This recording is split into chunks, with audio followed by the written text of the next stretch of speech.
आज हम कॉमर्स का मैनेजमेंट पार्ट शुरू करने वाले हैं। मैनेजमेंट का ये पहला चैप्टर है जिसका नाम है management meaning and importance.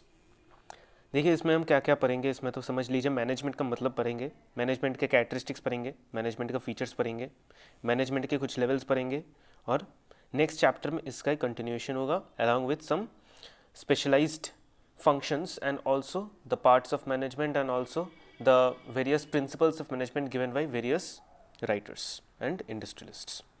This chapter में शुरू करते हैं मैनेजमेंट के मतलब से। तो मैनेजमेंट की टर्म कहाँ से आया है, देखिए मैनेजमेंट। देखिए मैनेज मतलब तो हो गया किसी भी चीज़ को अच्छी तरीके से एग्जीक्यूट करना या किसी भी काम को अच्छी तरीके से करना, मैनेज करना।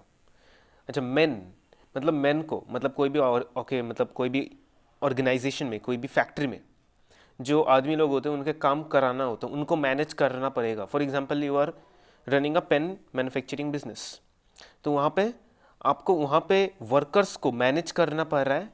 टी फॉर टैक्टफुली, मतलब टैक्टफुली आपको उन मेन को मैनेज करना पड़ेगा। This is the overall meaning of management.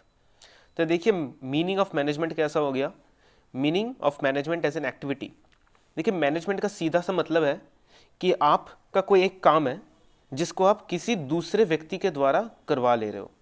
For example you get a work to submit a assignment for about a particular topic, तो आप किसी पर्सन को हायर किए, भाई तू मेरे होकर ये काम कर दे, और आप सही इंटरवल्स पर उसको मैनेज करे जा रहे हो, उसको देख रहे हो कि अच्छी तरह से काम कर रहा है नहीं, अगर कोई गलती कर रहा है तो उसे बोल रहे हैं यहाँ पे गलती हो रहा है तुम्हारा। तो this is an activity. As an activity, management means the art of getting things done to the efforts of other people. इसमें से इतना ही जानना जरूरी है। मैनेजमेंट एज अ ग्रुप, देखिए मैनेजमेंट एक ग्रुप वर्क होता है, एक टीम वर्क होता है बोल सकते हैं। टीम और एक ग्रुप एक ही होता है जहाँ पे सब लोग एक साथ कोऑर्डिनेशन और कोऑपरेशन के साथ काम कर रहे हैं so as to do a particular task for an organisation. तीसरा आपका हो गया management as a discipline. Management बस एक डिसिप्लिनरी एक्शन है जहाँ पे आपका डिसिप्लिन यानी सही वक्त पे सब कुछ होना या सही जगह पर सब कुछ होना बहुत ही ज़रूरी हो जाता है।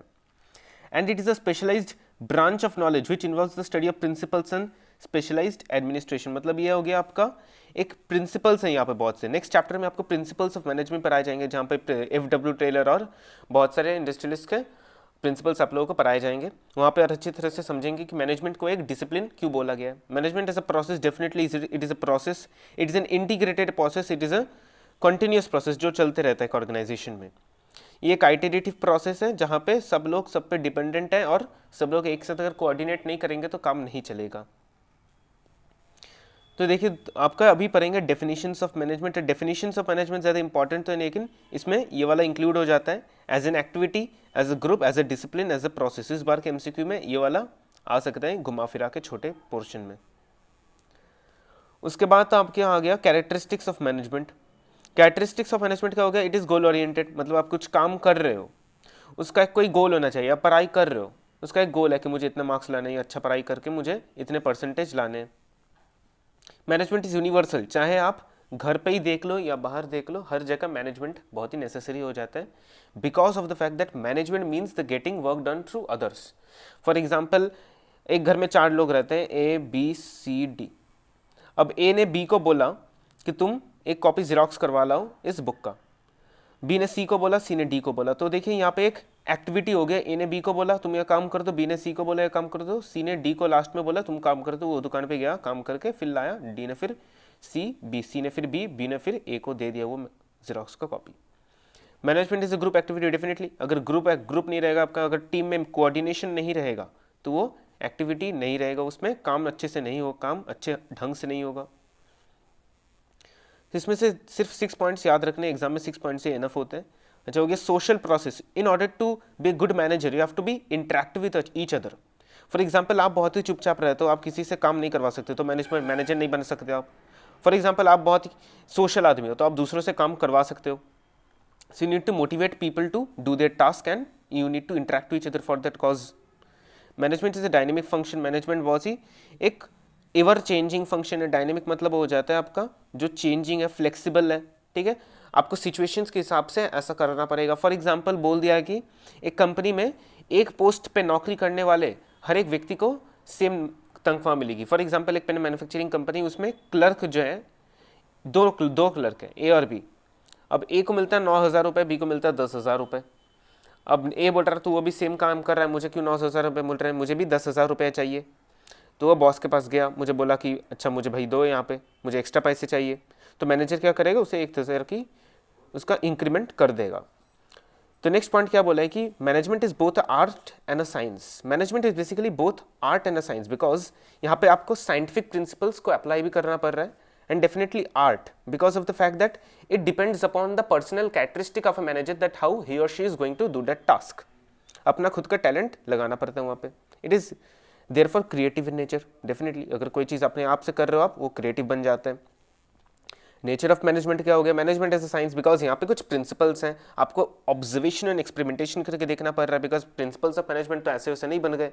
न्यूटन ने ऐसे तो बनाने ही दिया कि न्यूटन का लॉ हो गया, ऊपर से पेड़ के ऊपर से एक एप्पल गिर गया तो ये लॉ ऑफ ग्रेविटी हो गया। तो उसने एक्सपेरिमेंट करा और कुछ चीज़ें ऊपर से नीचे फेंक के देखी, हाँ नीचे ही जा रहा भैया, तो ये ग्रेविटी का लॉ सही है।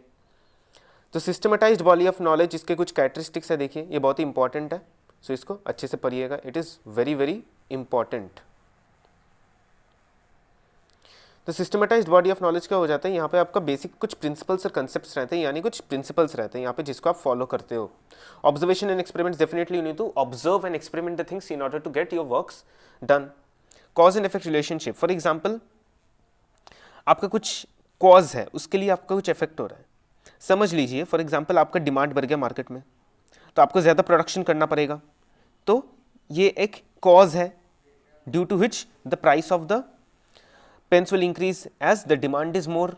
तो प्रोडक्शन ज़्यादा करना पड़ेगा। प्रोडक्शन कौन ज़्यादा करेगा, प्रोडक्शन मैनेजर। प्रोडक्शन मैनेजर क्या करेगा, अपने प्रोडक्शन टीम को बोलेगा ज़्यादा प्रोडक्शन बढ़ा दो। फिर सेल्स टीम को बोला जाएगा ज़्यादा सेल करो। तो यहाँ पे कोऑर्डिनेशन लगेगा दूसरों के बीच में। अगर सेल्स डिपार्टमेंट बोल दे मुझे तो काम नहीं करना है भैया, तो बिक्री नहीं होगा। मैनेजमेंट एज अ आर्ट, यहाँ पे प्रैक्टिकल नॉलेज की बहुत ज़्यादा ज़रूरत होती है, बिकॉज आप सिर्फ बुक पढ़ के गए लेकिन उसमें से बाहर कुछ आ गया तो आप नहीं कर पाओगे। सो आपका खुद का टैलेंट भी होना चाहिए। पर्सनल स्किल्स डेफिनेटली होना चाहिए। क्रिएटिविटी तो होना चाहिए। अगर आप फॉर एग्जांपल आपको बोल दिया है कि ऐसे ऐसे ही काम करना है, तो वो तो क्रिएटिविटी नहीं हुआ ना, आपने खुद एक प्रोसेस निकाला और उस प्रोसेस से काम कर रहे हो, तो वो क्रिएटिविटी हो गया। लास्ट में परफेक्शन थ्रू प्रैक्टिस, आप जितनी बार एक काम को करोगे उतना ज़्यादा एफिशिएंट बनते जाओगे। एक बंदा जो 1 साल से ग्लास मैन्युफैक्चर कर रहा है, एक बंदा जो 10 साल से मैन्युफैक्चर कर रहा है ग्लास, कौन ज़्यादा एफिशिएंट होगा? Definitely the person manufacturing glass for 10 years straight, because उसका प्रैक्टिस ज़्यादा है, उसका परफेक्शन ज़्यादा होगा। So management as a profession, देखिए मैनेजमेंट एज अ प्रोफेशन मतलब क्या हो जाए, आप पढ़ाई कर रहे हो उसको लेकर, मतलब आपका फॉर्मल एजुकेशन रह रहा है इसका, ठीक है। आप एक पार्टिकुलर पढ़ रहे हो, फॉर एग्जांपल आपने पढ़ लिया MBA पढ़ लिया, तो आपका एक डिग्री है, आप उसको पढ़ लिया, फिर आप मैनेजर बन सकते हो, उसके पहले नहीं बन सकते। उसके बाद आपका आ जाता है मैनेजमेंट एंड एडमिनिस्ट्रेशन, तो आपका सिलेबस में नहीं है। ऑब्जेक्टिव्स भी आपका नहीं है, लेकिन इसको शॉर्ट में बता देता हूँ। प्रॉफिटेबिलिटी, आपका कंपनी का प्रॉफिट को देखना पड़ेगा, that is if the enterprise earn sufficient profits then investors should also be given a high huge amount of profits from them. Prosperity and growth, आपका प्रॉफिट होगा तो प्रॉस्पेरिटी होगा, ग्रोथ होगा कंपनी का भैया। चेंज इन इनोवेशन, अगर company को बड़ा करना है तो कुछ अलग करना पड़ेगा लोगों से, दूसरे से। इंपॉर्टेंस ऑफ मैनेजमेंट, अच्छा एक इंपॉर्टेंट क्वेश्चन जो आता है जिससे, who is the father of modern management, who is the father of modern management, that is Peter F. Drucker, he father of modern management है, इसको याद रखिएगा, ये एग्जाम में आ सकता है। तो इसके इंपॉर्टेंस क्या हो गया, देखिए achievement of group objectives. For example एक पर्सन क्यों एक कंपनी में काम करता है, उसको पैसा चाहिए, डेफिनेटली उसको इज्जत चाहिए, इसलिए काम कर रहे हैं। तो एक पूरा ग्रुप में बहुत सारे पर्सन होते हैं, हर एक पर्सन का बेसिक ऑब्जेक्टिव तो यही होता है, पैसा कमाने और इज्जत कमाना है भैया। उसके बाद में बहुत कुछ ऑब्जेक्टिव्स हो सकते हैं, वो पर्सनल इंटरेस्ट है, लेकिन कंपनी तो अपना इंटरेस्ट देखेगा। सो अपना कंपनी का अपना इंटरेस्ट क्या है, ज़्यादा प्रॉफिट हो। जो ज़्यादा प्रॉफिट होगा तो क्या होगा, एम्प्लॉय को ज़्यादा सैलरी मिलेगा। तो अचीवमेंट ऑफ ग्रुप ऑब्जेक्टिव्स होना जरूरी है। Optimum utilisation of resources, for example आपके पास 100 किलो प्लास्टिक्स है, उससे आप नॉर्मली 1000 पेन्स बना सकते हो ऑन अ ऑप्टिमम बेसिस, अगर आप वेस्ट नहीं करते कुछ, लेकिन आप बना पा रहे हो 990, तो अब 10 पेन का वेस्टेज हो गया, 10 ग्राम या 10 kg प्लास्टिक को वेस्टेज हो जा रहा है आपका, तो वो नहीं चाहिए, आपको ऑप्टिमम यूटिलाइजेशन होना चाहिए। जितना ऑप्टिमम यूटिलाइजेशन होगा उतना मिनिमाइजेशन ऑफ कॉस्ट होगा, उतना ज़्यादा खरीदेंगे लोग, उतना ज़्यादा प्रॉफिट होगा।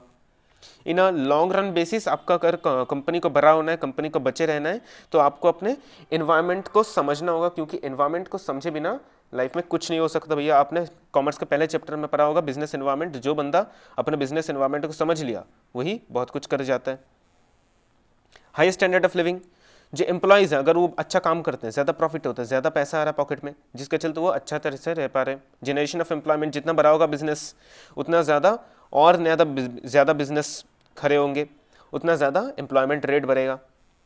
Development of nation, development of nation कैसे हो गया?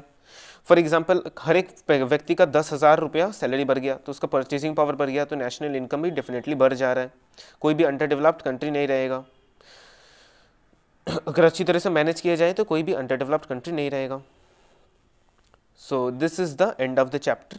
आपको समरी दे दिया इस चैप्टर का। You definitely need to understand this chapter by yourself by studying more deeply. मैंने तो आपको एक समरी दिया। So I hope this helps you. और अगर कुछ असुविधा होता है आपको कमेंट सेक्शन में ज़रूर लिखिएगा। I will definitely help you out.